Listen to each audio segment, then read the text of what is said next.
I'll take this next one from James. It's going to be kind of a quick one, but I'll just read it here. Recently, a thread went up on the Stadia subreddit talking about how Stadia has officially gone 40 days without a new game announcement or release. Oh, that's not great. A feature update or real community update. The response from the community manager was as following. Hey, everyone. Thanks for taking the time to write out your thoughts, and don't worry, I'll make sure this post doesn't get removed. Nah, you're editorializing with this voice. You gotta. Yeah, definitely am. All the concerns you brought to the table are completely valid, and I understand where your frustrations are coming from.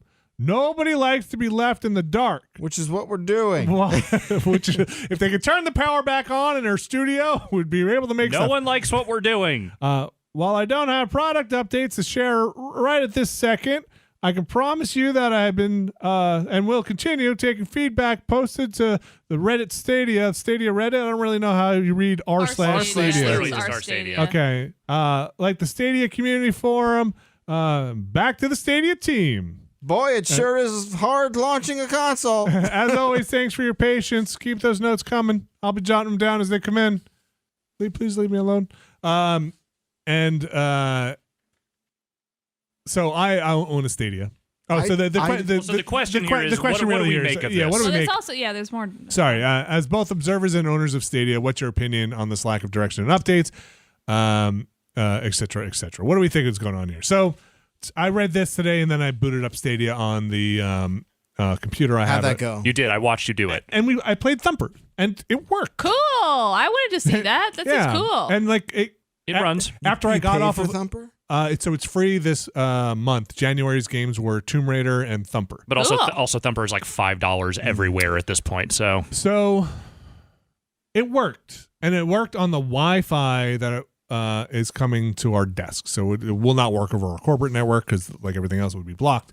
And I had Alex play it and played a very little bit of Thumper over Wi-Fi. He's Mr. Thumper. Did you bring the controller? No, I just played it over a keyboard. Cool. I'm like. I'll say it was functional. Like there was a tiny bit of lag, but it wasn't anything insurmountable. At least in those early levels, I feel like some of the later ones might be a little more of a challenge. But yeah, and who knows? We only played a very little bit. I quit it and I quickly booted up Tomb Raider, just because that's the promise, right? Just boot up this other thing, and it booted up Tomb Raider. I didn't play Tomb Raider, so like seeing that again is like, there's a thing here. Yeah, some of this is working. It's just not a thing they're updating or doing much with right now. Yes, and I feel like they're making worse business decisions than they are technology decisions, and I think that's the problem. Like their community outreach stuff has been near abysmal. It's weird. Like, was this, these things have roadmaps, right? And it's presumably. This couldn't have been what it was. Like, the roadmap was like darkness for 40 days? No. It's kind of biblical in a way. But 40 days of darkness, yeah. I don't know. I saw someone describe this week. I apologize if I'm not stealing your idea. I just think you're right. This should have been pitched as a beta test. This right here. Like what they are currently launching, what is currently available for Google Stadia owners, really should have been launched as a beta/stress test. Because right now, as a product, it is lacking and completely unexciting. And I think if you had said, you buy in now, you get to test this stuff with us, you get to help shape what this platform is, I think that mitigates that a little bit. It doesn't make it good right now, but it makes it a little more understandable. And it gives it a little more bandwidth, a little more of a leash. It gives you range to like start adding things to it and start building it out over a longer timetable than what they currently have, because there are a lot of people who are expecting more from this than what they are currently getting. Yeah, especially on. It's like the controller still not work wirelessly or something. I don't know. I haven't looked that up recently, but I know what you're talking about on like PCs and stuff. Yeah.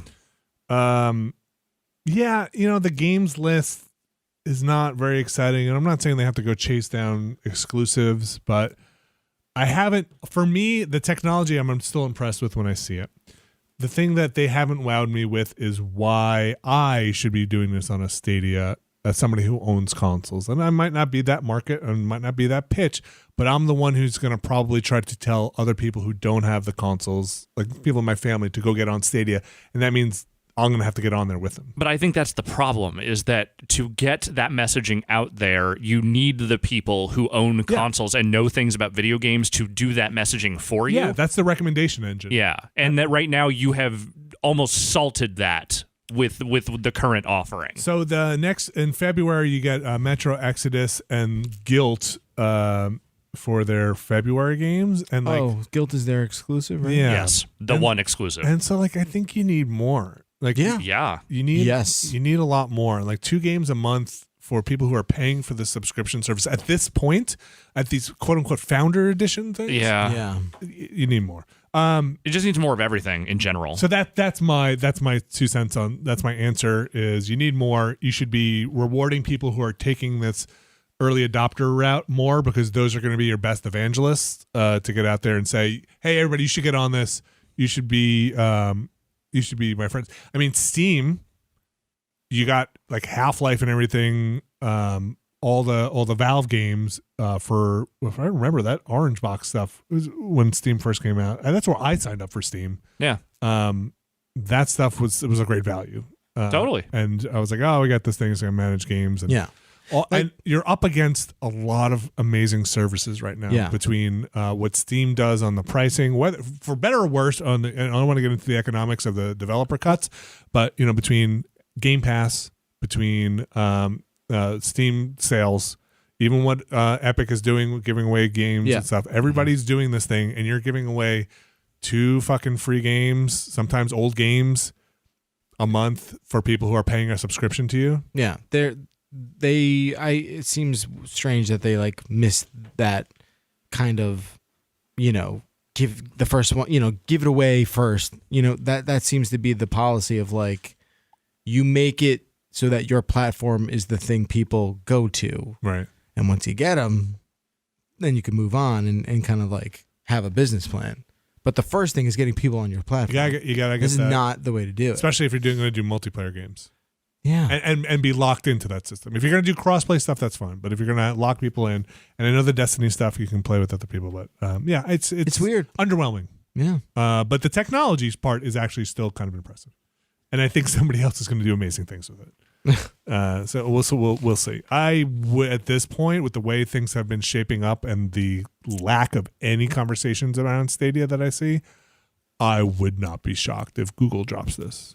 Man, that'd be so quick. No, not like tomorrow. No, but still, like, I think there's one more like reshuffling of something before they just drop it. Yeah, I think we got a solid year of them trying to figure out what to do, like making moves, making whatever, and some of those moves may end up being very desperate. I don't know. Like, I don't really know what the level of panic is over there about this thing. It might just be that the people in charge just don't see a problem and don't think that it's an issue right now. They're playing their slow and steady game, and that's what it's going to be.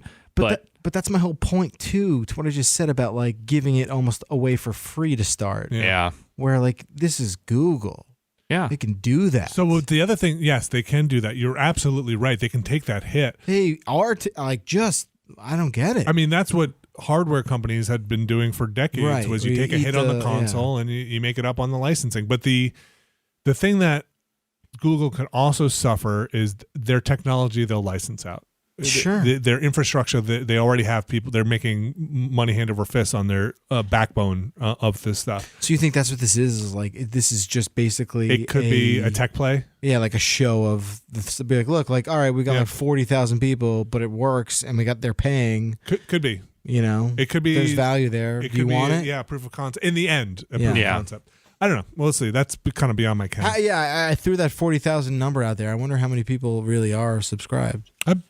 I bet you would know if it were a lot. Yeah, they would have been touting those numbers if they were the numbers they wanted. I don't know if they published those numbers anyway. I haven't looked. Yeah, that would have been news regardless. Yeah. Of what that number is. If it were exceptionally if it was 5,000 or 100,000, it would have been One news. thing I know is that Google does have a PR team, so they would be touting that stuff if it was what they wanted.